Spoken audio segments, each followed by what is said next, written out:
move. Stefon Diggs was just recently acquired by the Houston Texans. So we're gonna dive into that for like more than half the video. Then we're gonna talk about Kyle Tucker and the New England Patriots. They just re-signed him. It's gonna be his 4th year next year. And also, how could we leave out Philly, the Philadelphia Eagles, extending their best offensive tackle. And then yes, whether we like it or not, we are gonna be talking about the Panthers only for like a minute towards the end. And what are you doing? Scat Crew's looking at you crazy. Why aren't you subscribed, my boy and gals? Alright, let's get to the video. Alright, so let's start with the Houston Texans. The Houston Texans, who were 10-7, 4-2 in their division. I would say most NFL fans would say they overachieved. They won a playoff game, and it's more impressive because due to their quarterback's age, he's very young and very wise, very poised already, so you love to see that. And it's even more impressive because there's a pretty decent division with the Jaguars and Colts, not so much the Texans, and it's way better than this division. Oh my god, get it off my screen. But yeah, based off last year, in terms of offense, they were a little bit better than middle of the pack. But not quite top 10 in terms of numbers statistically for offense. As you can see right here, 342.4 yards a game, right under the Packers. So yeah, I think we can all say we are excited for this Stefon Diggs move. They have so much depth. The Houston Texans have so much depth at the wideout position. They have 2 other receivers, but I'm gonna talk about Nico Collins. 1,300 yards right there, 80 receptions, 8 TDs.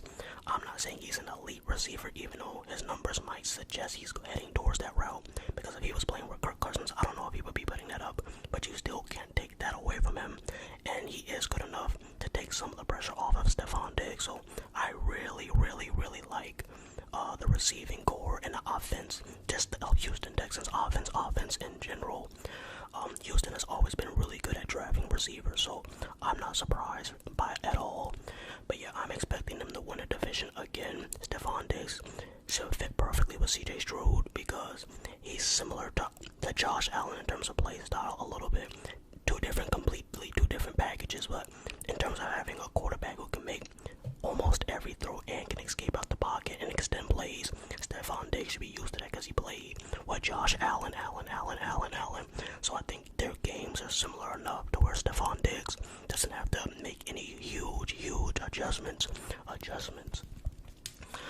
But yeah, I'm not saying they're perfect, even though I think they'll win a division. They're going to be my second favorite team to watch this season, because I already told you I picked the Browns last year to win a division. They would have done it if Nick Chubb didn't get injured, so I'm going to be watching a lot of the Browns and a lot of the Texans for this upcoming season. But they are not perfect. Their defense needs a lot of work, even though they have a really well-rounded offense. And actually, let's pull up some of their numbers. They were also a middle of the pack, or a little bit better than middle of the pack defense. They allowed 330 yards a game. Their defense did take away 6, I think they had like 6 interceptions in the playoffs. So they do have some playmakers on that side of the ball. I'm not saying they're trash defensively, but they need some improvements. Like I said, not quite. They're better than middle of the pack, but not quite a top 10 defense. And that's how they played. They played like a little bit better of the middle of the pack team. But I like the move. He can run every route, trade short routes, mid routes, deep routes. So I think this is damn near almost a perfect pairing. Now the only thing that concerns me is when a receiver is traded, it usually means they're about to fall off. Even if it takes like another year or 2, the fall off is near. So I hope that's not the case with Stefon Diggs. I don't know how old he is. I would imagine he's somewhere between 26 and like 29, 30. So I like the move, a move. Alright, so now let's talk about the Patriots, and Kyle Tucker. Now, for those who don't know, I used to be a quote-unquote Patriots fan.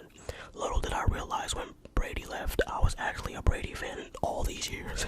And I've been watching the Patriots since Teddy Bruschi and Rodney Harrison, Richard Seymour, all those guys, man. So, I like the move. Now, some people will say they overpaid for him. Maybe technically they did overpay just a little bit based off the production they've gotten from him, even though it was pretty good for his age. But I think they're going to have to start overpaying, if that makes sense, because the New England Patriots have always been an organization similar to the Cowboys in terms of they don't really like paying a lot of money to their core players. They don't believe in that. They believe in getting rid of a player early rather than keeping him a little late season. So I do like the signing, but it's not going to be enough. They're still going to be last in the division just because the division is insanely hard. Their quarterback is Jacoby Prescott. I said Prescott. Jacoby Brissett, and it's not going to be enough when you have Aaron Rodgers in the division, when you have two in the division, when you have Josh Allen still. So like I said, this is not like a crazy shift move. Like, this doesn't move the goalpost to another level in terms of what they're going to be next year. They're still going to be trash. But I do like what they're building. They need to keep something. They need an identity, and I think this move right here, re-signing Kyle Duggar, keeps their core and it gives them identity. He has really good instincts, very athletic. He makes plays. He is a playmaker. He definitely can make plays. The only thing I would say with him is he needs to work on his coverage skills. Now, I know he's a safety, and safeties can't be blamed for everything because they're the second line of defense.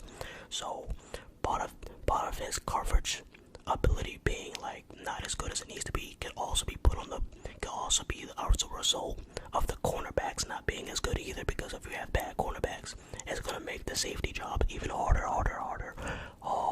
So I think he does need to work on his coverage skills, and he needs to learn the game a little bit more and just the understanding of the game, where to be, how to mislead quarterbacks with your eyes, you know what I'm saying, or with your body, reading the quarterback's eyes rather. But I really do like this guy. But like I said, it's just not going to be enough. Yeah, they're still going to probably be last in the division because their quarterbacks are Brissett and then Zappy. Who the hell is that? But I don't know who that is. He's a backup. It's just not enough, especially with the elite quarterbacks. I can make an argument that this division NFC, the AFC East is the best division in terms of quarterback talent. I can make that argument. And this is just not gonna do it, man. Even though I like the team, I like the signing, I'm gonna give it a B minus or a B signing. Alright, now let's get into the Eagles, man. The Eagles are re-signing Jordan. I'm not even gonna try to say his last name. I mess up names on his channel enough. But I do recognize he is their best offensive tackle currently, especially with Kelsey not being there. He's like their best lineman besides like Lane Johnson. Wait, is Lane? I had to make sure Lane Johnson didn't retire before I brought his name up. But yeah, he's okay, so he's probably their second best offensive tackle after Lane Johnson. Lane Johnson is getting up there. But this is great for Saquon. They just acquired Saquon. We talked about Saquon in our other free agent video. This is going to be really good because Saquon has never had the offensive line to truly show his abilities. Even though I said he can't be, I don't think he could be the best player in the team. Like when people say a franchise-changing running back, I'm talking prime Derrick Henry, I'm talking LaDainian Thompson, Adrian Peterson, Marshawn Lynch. I don't ever see him being that, but I do think he could be a Pro Bowl caliber running back, and maybe he could be like a top 3 running back in the NFL at some point, but not right now. But I do like this signing. Obviously, it gives them another big body who's reliable, who's a Pro Bowler, well, should be a Pro Bowler.